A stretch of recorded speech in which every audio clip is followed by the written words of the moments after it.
I just wanted to do a quick video. I know a lot of people out there say avoid keyboards with optical switches. Basically, the difference is it just basically blocks a beam of light and it sends a signal. But inside, they still have a spring. They still, for the most part, work like a mechanical spring. They just don't have the little legs when you connect them.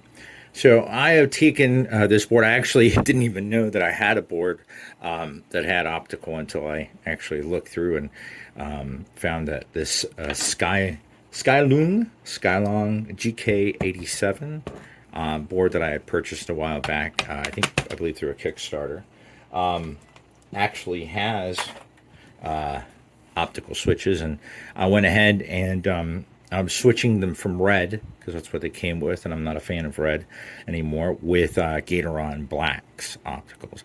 And now I've done the top two rows. They are these now. These have reds on this row, and these top two rows have black ones that have been lubed. So I just want to show the difference between an optical red that has not been lubed, it's stock, and then a lubed optical black.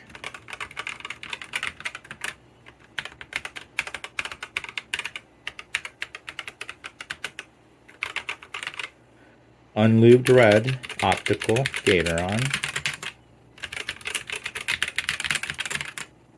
lubed black optical Gateron.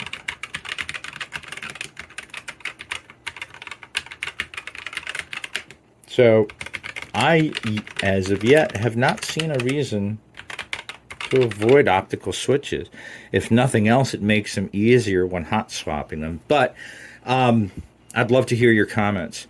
Do you guys believe in optical switches, don't care, or avoid them altogether? And if you do, what are the reasons why?